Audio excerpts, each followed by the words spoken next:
오늘 데살로니가전서 7번째 시간으로 더욱 많이 힘쓰라라는 제목으로 은혜 나누겠습니다. 영국의 역사학자 아놀드 토인비라는 분이 계십니다. 그분이 27년간 집필한 역사의 연구라는 책으로 세계적으로 인정받게 되었습니다. 이 존경받는 토인비가 81세 생일날 다음과 같이 말했다고 합니다. 수많은 사람들이 모인 자리에서 토인비는 말합니다.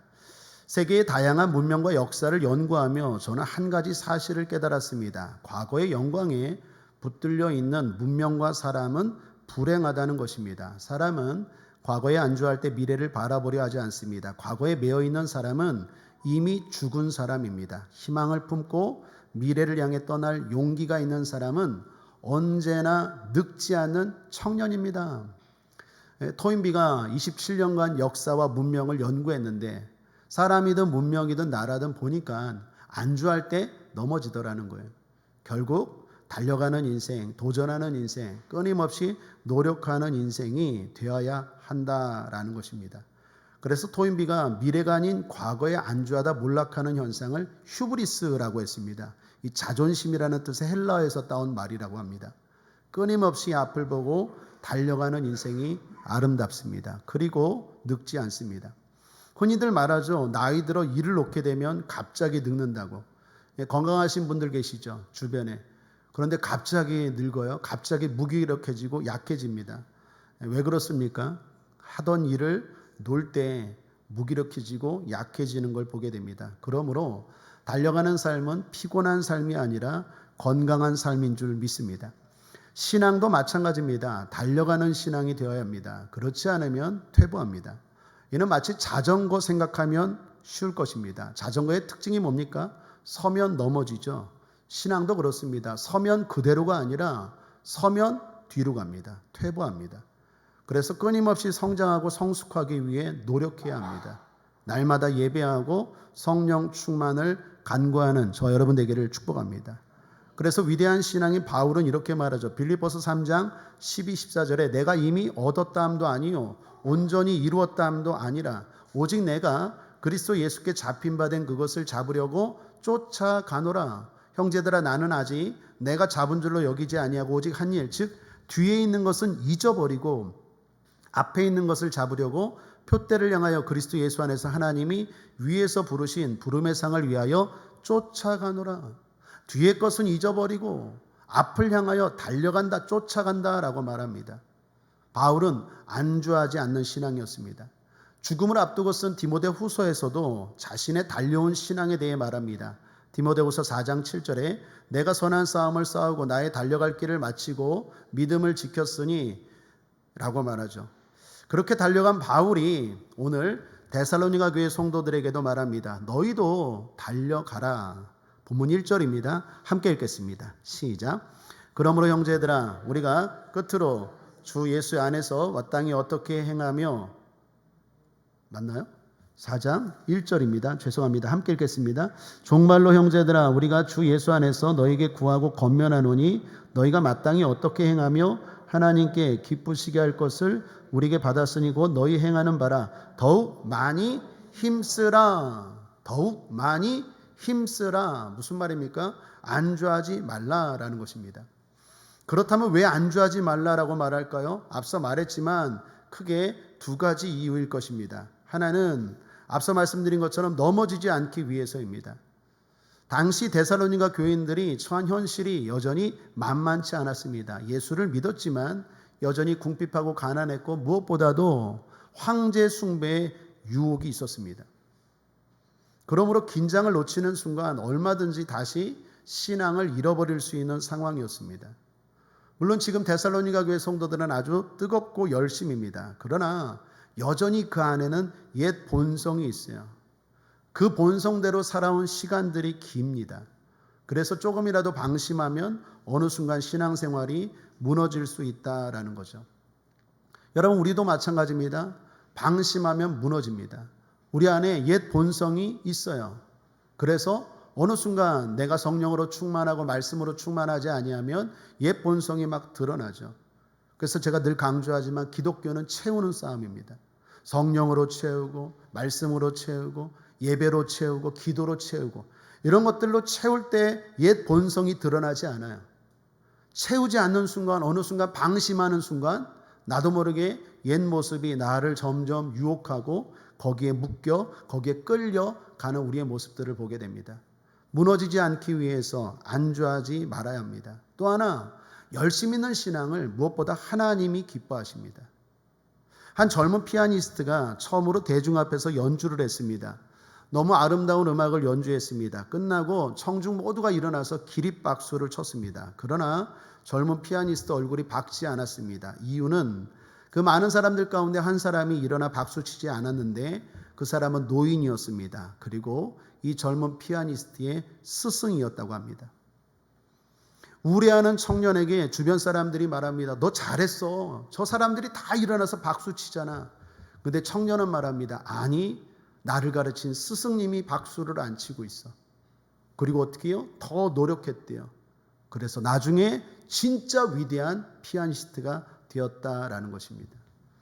사랑하는 여러분, 이 젊은 피아니스트가 스승의 칭찬을 갈망했던 것처럼 우리가 칭찬받아야 될 대상이 누구입니까?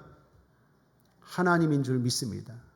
사람들의 인기, 사람들의 평가, 사람들의 소리에 흔들리는 신앙이 아니라 하나님의 칭찬받는 신앙, 그게 진짜 신앙이고 복된 신앙 아니겠습니까? 그래서 바울이 이런 말을 합니다. 갈라디아서 1장 10절 함께 읽겠습니다. 시작. 이제 내가 사람들에게 좋게 하랴 하나님께 좋게 하랴 사람들에게 기쁨을 구하랴 내가 지금까지 사람들의 기쁨을 구하였다면 그리스도의 종이 아니니라. 나는 하나님을 기쁘시게 하나님께 인정받고 하나님께 칭찬받기 위해서 신앙생활하고 달려왔다라고 말합니다. 오늘 본문 1절도 다시 보시면 종말로 형제들아 우리가 주 예수 안에서 너에게 구하고 권면하노니 너희가 마땅히 어떻게 행하며 하나님께 기쁘시게 할 것을 이라고 말합니다. 하나님은 더욱 많이 힘쓰는 열심 있는 신앙, 안주하지 않는 신앙을 기뻐하는 줄 믿습니다. 그러므로 사랑하는 여러분 안주하지 맙시다. 더욱 많이 힘쓰시다. 그럼에도 불구하고 안주할 때가 있죠. 안주하는 신앙, 안주하는 성도, 안주하는 목회자가 있습니다. 이유가 뭘까요? 한번 생각해 봤어요. 보통 세 가지인 것 같아요. 첫 번째는 비교 대상이 잘못되었기 때문입니다. 안주하는 신앙인들을 보면 제 경험도 그렇고 항상 비교를 불신자와 비교해요. 아니면 자기보다 못한 신앙인들과 비교해요. 그러면서 자기 만족을 삼죠. 그래도 나는 예수 믿어. 그래도 나는 수요 예배 드려. 그래도 나는 헌금하지. 그래도 나는 11조 하지. 여러분 성경은요 항상 신앙의 모델이 누구라고 말합니까? 하나님이라고 말합니다. 너희는 하나님의 온전하신 것 같이 너희도 온전하라고 말합니다. 그리스도를 닮아가라고 말합니다. 한번 따라하겠습니다. 나의 신앙 모델은 주님입니다.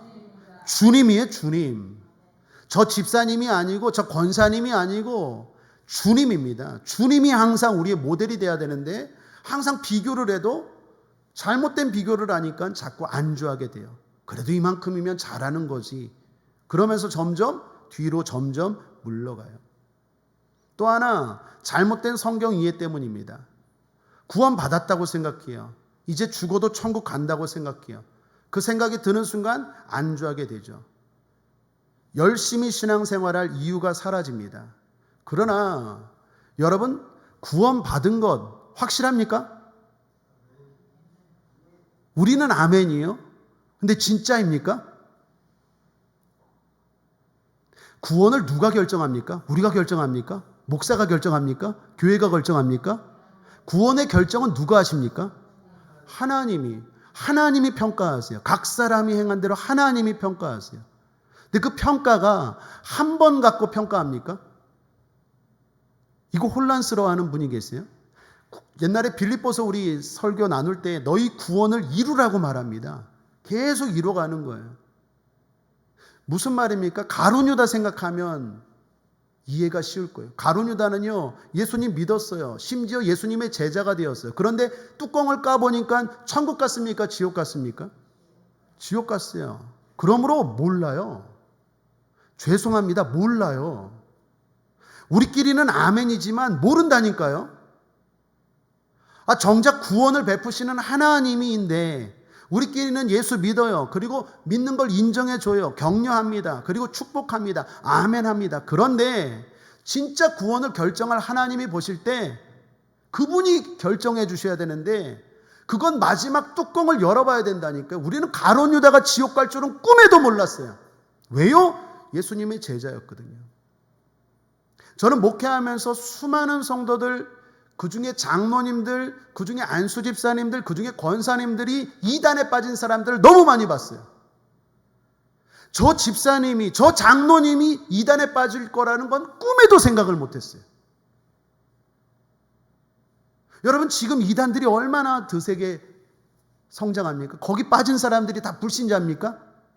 불신자 아니에요. 이단과 사이비의 특징은요, 불신자 전도하지 않아요. 믿는 자 전도예요. 믿는 자. 꼭 마귀가 하는 것과 똑같죠? 불신자 전도하지 않아요. 교패 보고 들어와요.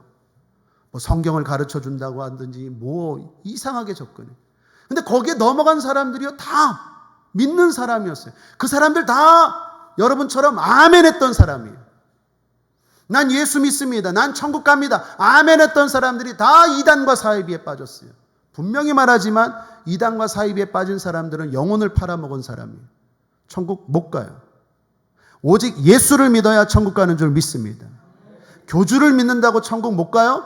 예수를 믿어야 천국 가는 줄 믿습니다. 지옥 가요. 근데 그들 어떻게 알아요? 까봐야 돼요. 그래서 노력해야 돼요. 달려가야 돼요. 나는 예수 믿었으니까 지금 죽어도 천국입니다.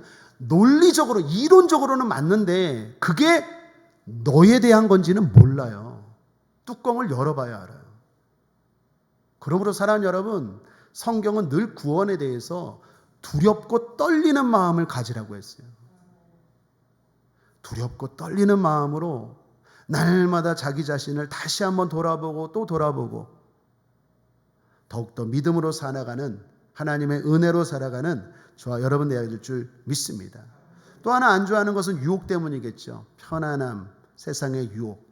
편안하기 때문에 열심히 기도할 필요가 없어요. 편안하기 때문에 열심히 예배드릴 이유가 없어요. 뿐만 아니라 세상의 유혹이 너무 좋아요. 그래서 신앙생활에 흥미를 잃어버립니다.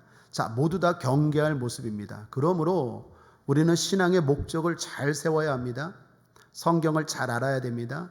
그리고 성령으로 충만해야 하겠습니다. 성경은 분명히 우리에게 더욱 많이 힘쓰라라고 말합니다.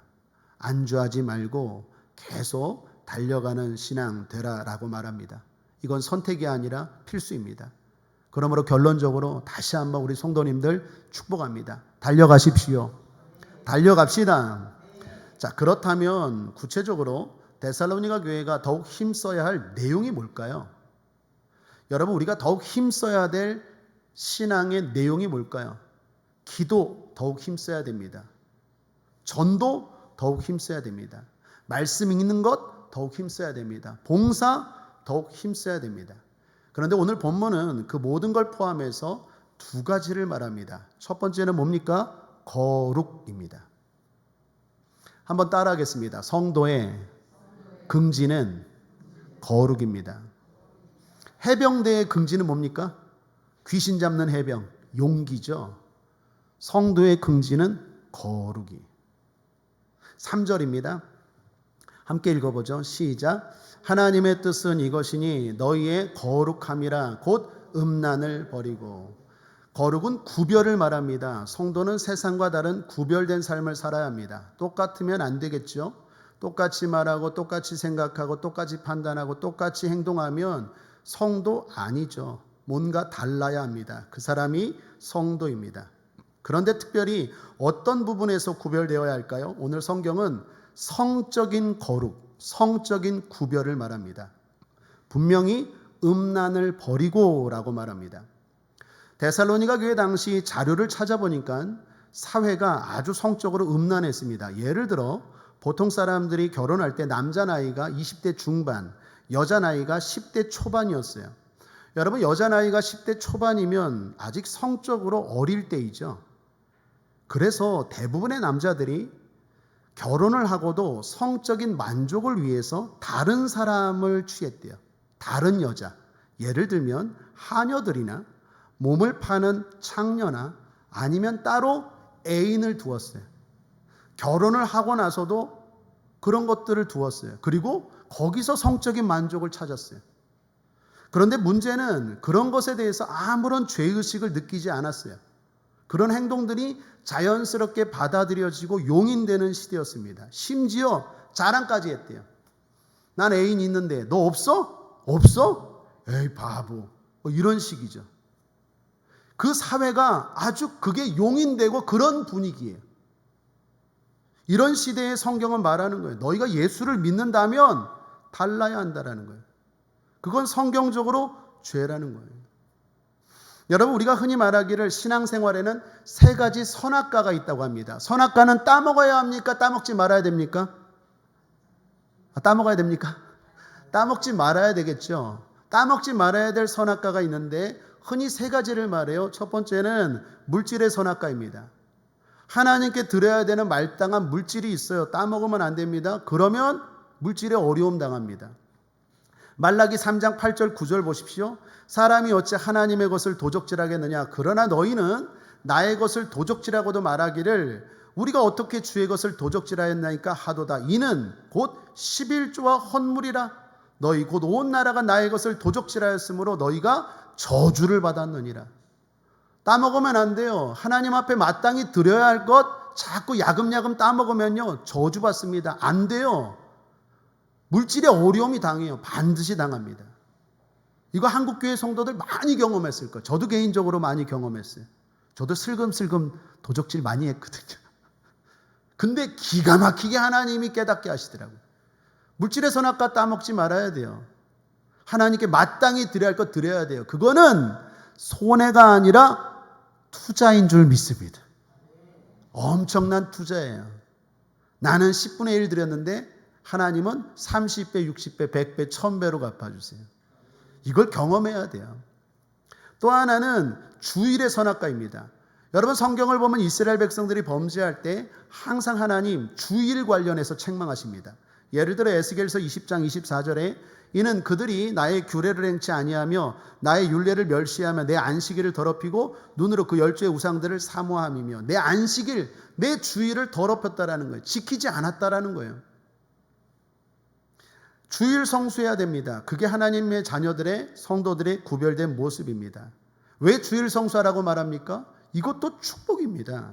출애굽기 20장 11절에 이는 엿새 동안에 나 여호와가 하늘과 땅과 바다와 그 가운데 모든 것을 만들고 제7일에 쉬었음이라. 그러므로 나 여호와가 안식일을 복되게 하여 그날을 거룩하게 하였느니라. 한번 따라하겠습니다. 주일은 복된 날, 복받는 날.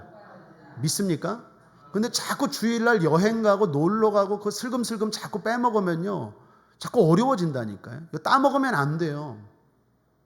그리고 마지막 하나가 간음선악과입니다. 간음선악과. 이걸 십계명에도 나오죠. 간음하지 말라라고 성경은 분명히 말하고 십계명 안에도 넣습니다. 자, 그런데 여러분 세상은 어떻습니까? 하나님께 물질을 드릴 때 세상은 말해요. 왜 그걸 갖다 바치냐고. 낭비라고 말합니다. 하나님께 뭔가 좀 물질을 좀 많이 드리려고 하면 왜 그렇게 많이 드리냐고 말해요. 자신의 건강을 위해서. 여러분 병원 한번 가면 얼마 드립니까? 병원 한번 가면 얼마 나가요? 몇십만 원, 몇백만 원 나가지 않습니까? 여행 한 번 가면 얼마나 돈 들어갑니까? 몇십만 원, 몇백만 원 들어가지 않습니까? 근데 하나님께는 조금 드리면서도 마치 엄청나게 들린 것처럼 하죠. 세상이 그래요. 자기를 위해서 쓰는 돈은 얼마든지 많이 쓰면서 하나님께 바치는 것은 조금 드리면서도 아까워해요. 세상이 낭비라고 말합니다. 주일도 그렇습니다. 세상이 뭐라고 말합니까? 주일에는 놀아야 한다고 말해요. 왜 피곤한데 교회 가냐고 말해요. 여러분 간음도 마찬가지입니다. 우리 사이에 간통죄라는 게 있었어요. 지금 있습니까? 없습니까? 없어요. 간통죄가 제 기억으로는 2016년에 없어졌어요. 간통죄 없으니까 이제 간통해야겠네요. 세상은 말해요. 간통죄가 없어. 그거 죄 아니래. 여러분, 세상은 이렇게 말해요. 지금 이 사회도 마찬가지예요. 그러나 우리는 누구라고요? 구별된 자예요.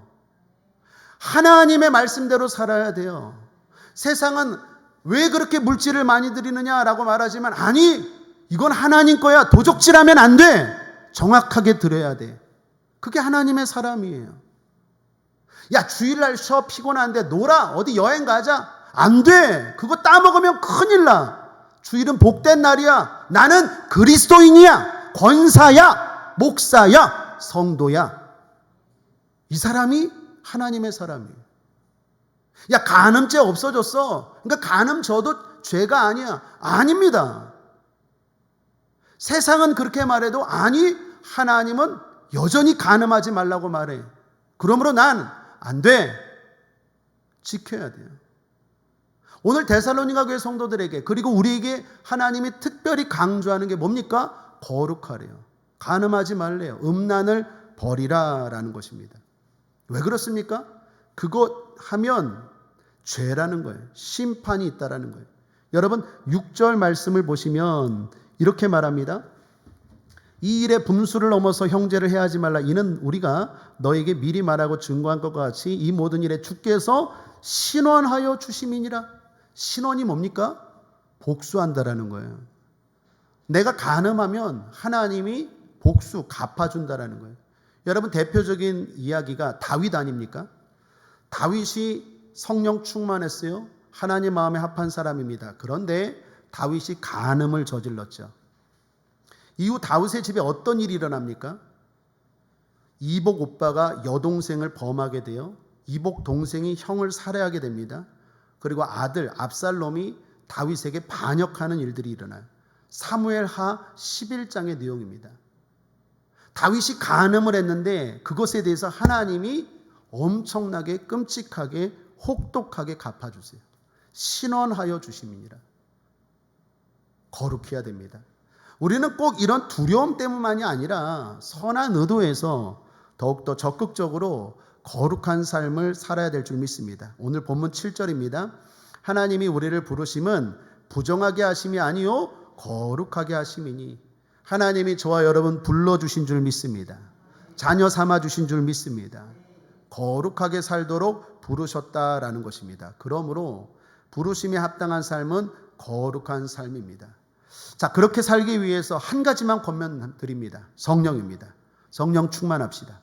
사실 성령 충만은 모든 신앙생활의 답이지만 특별히 거룩한 삶을 위해서 필요한 게 성령입니다. 오늘 본문 8절을 보십시오. 함께 읽어보겠습니다. 시작.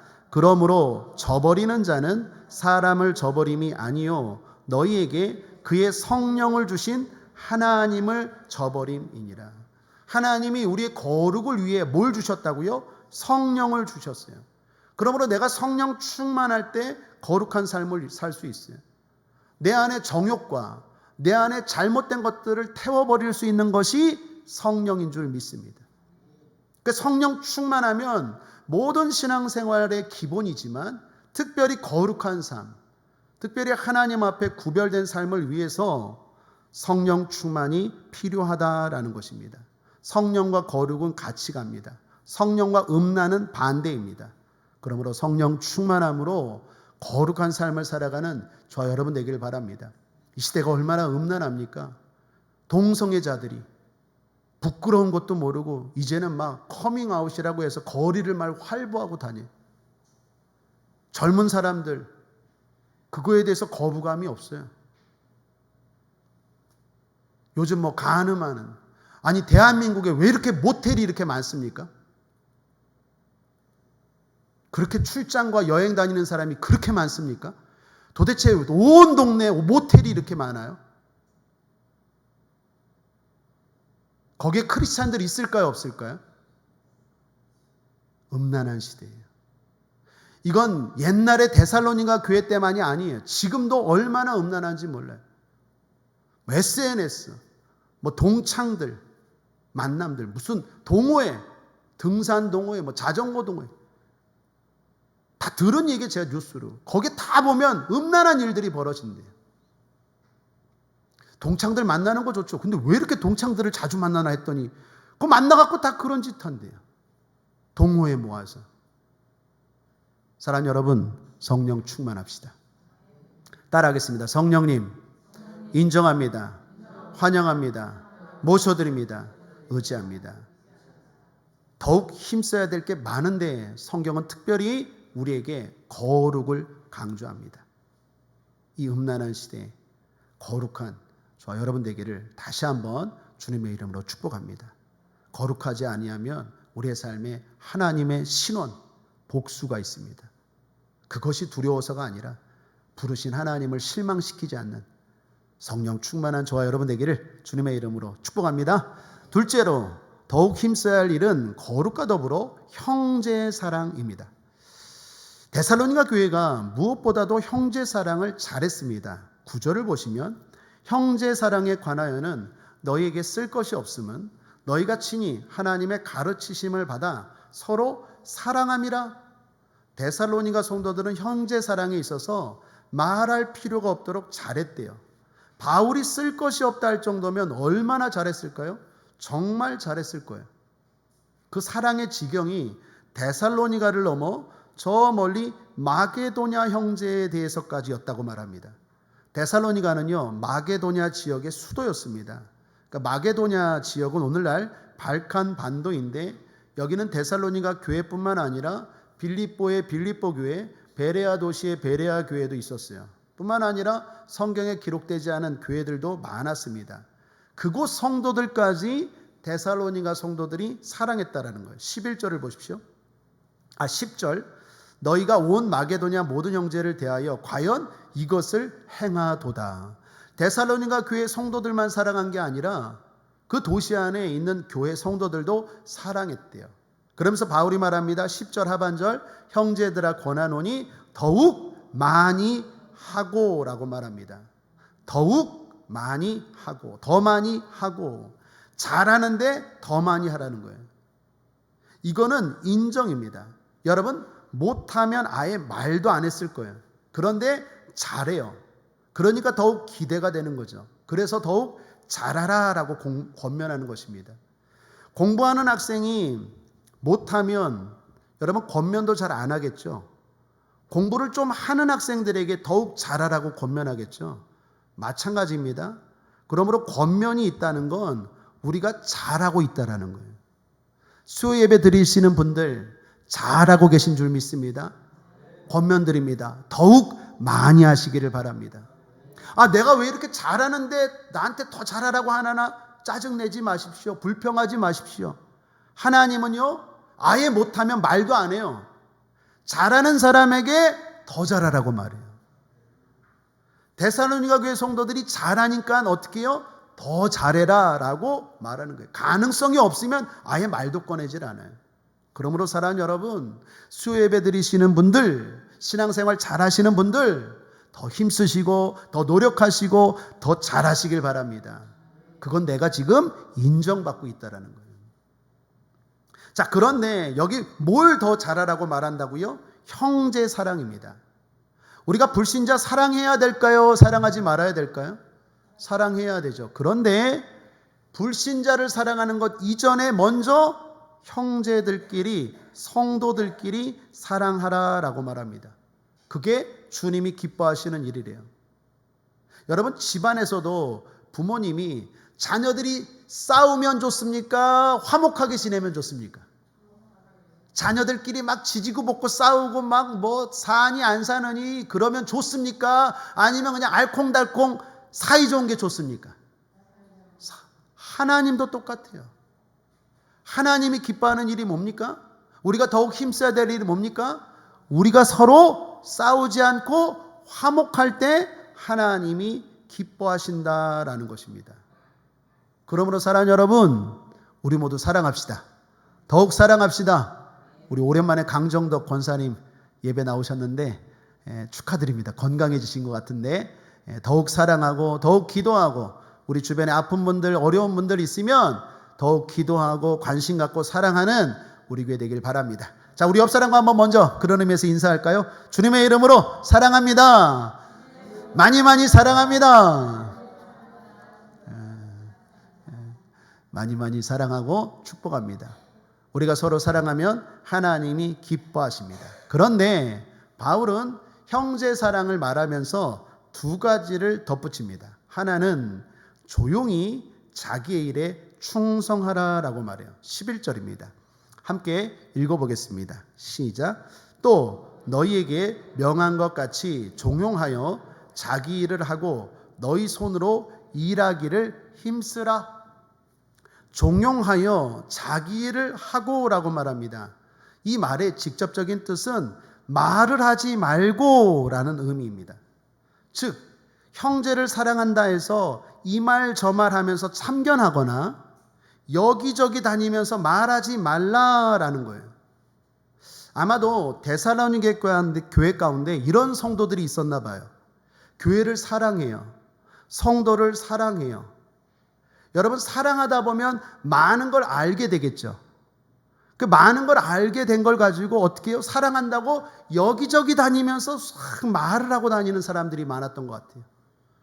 그래서 교회가, 그리고 그 사람이 오히려 더 힘들어지고 어려워졌다라는 거예요. 사람은 말을 많이 하면 실수할 수 있습니까? 없습니까? 있죠. 그래서 성경 잠언은 이렇게 말합니다. 잠언 10장 19절에 말이 많으면 허물을 면하기 어려우나 그 입술을 제어하는 자는 지혜가 있느니라. 말을 많이 하면 허물이 있대요. 실수할 수 많아요. 제어하는 자가 지혜가 있대요. 잠언 20장 19절입니다. 두루 다니며 한담하는 자는 남의 비밀을 누설하나니 입술을 벌린 자를 사귀지 말지니라. 이런 사람들 사귀지 말래요. 말 많은 사람들.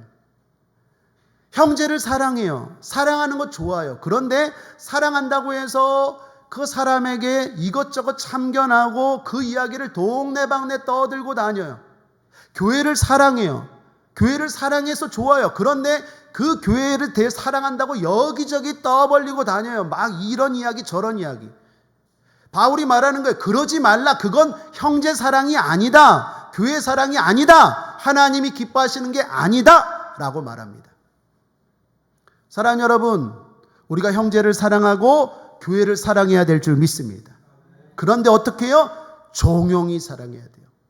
뿐만 아니라 종용히 사랑해야 할 뿐만 아니라 자기 일을 어떻게 해요? 열심히 해라 라고 말합니다. 종용히 자기 일을 하고 라고 말해요. 이거 운동 경기에 비유하면 이해하기 쉽습니다. 여러분, 축구를 든다면, 예를 든다면 포지션이 있죠. 축구 11명이 하잖아요. 공격수가 있고 수비수가 있습니다. 골키퍼가 있어요. 그러면 공격수는 공격수로, 수비수는 수비수로, 골키퍼는 골키퍼, 각자 맡은 자리에서 역할을 잘해야 됩니다. 그게 팀을 위하는 거죠.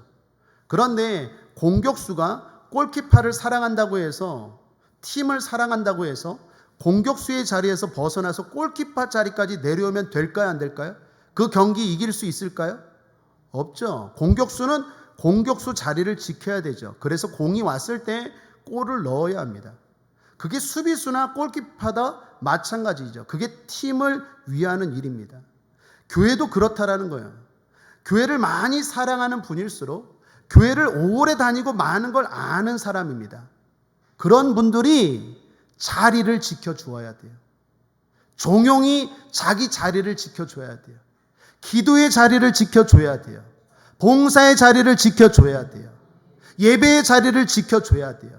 그게 형제 사랑이고 그게 교회 사랑이고 그게 성경이 우리에게 가르쳐 주는 거예요. 종용히 자기 일을 하고 자기가 해야 될 일은 안 해요. 권사로서, 안수 집사로서, 목사로서 마땅히 해야 될 일이 있어요. 교회를 오래 다니고 사랑한다면 마땅히 해야 될 일이 있어요. 봉사해야 됩니다. 전도해야 됩니다. 기도해야 됩니다. 찬양해야 됩니다. 돌봐야 돼요. 마땅히 자기 일은 하지 않고 여기저기 다니면서 한담하고 다녀요. 그런 사람들이 데살로니가 교회에도 있었나 봐요. 그래서 바울이, 주님이 말하는 거예요. 종용히 자기 일을 하라. 그게 주님을 기쁘시게 하는 일이다 라고 권면합니다. 우리 교회는 그렇게 가고 있는 줄 믿습니다. 또 하나, 형제 사랑에 있어서 바울의 권면은 단정하고 궁핍함이 없게 하라라고 말합니다. 성도를 사랑합니다.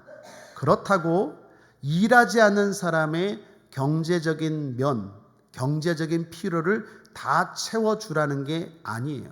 11절 하반절을 보십시오. 너희 손으로 일하기를 힘쓰라 라고 말합니다. 무조건 도와주면 그 사람을 도와주는 것 같지만 실제로는 무기력하게 만든다는 거예요. 여러분, 우리나라는 옛부터 부지런하지 않았습니까? 열심의 민족이었죠. 그래서 예전부터 놀고 먹는 사람들 좋게 보지 않았어요. 거렁뱅이, 논팽이, 안 좋게 생각하고 이런 말 했죠. 주님도 그렇습니다. 주님은 성도에게 이런 모습을 통해 세상의 조롱을 받지 않게 하라는 거예요. 그래서 12절입니다. 끝으로 함께 읽죠. 시작. 이는 외인을 대하여 단정히 행하고 또한 아무 궁핍함이 없게 하려 함이라. 단정해야 합니다. 예수 믿는 사람들이 단정해야 돼요. 단정이 뭡니까?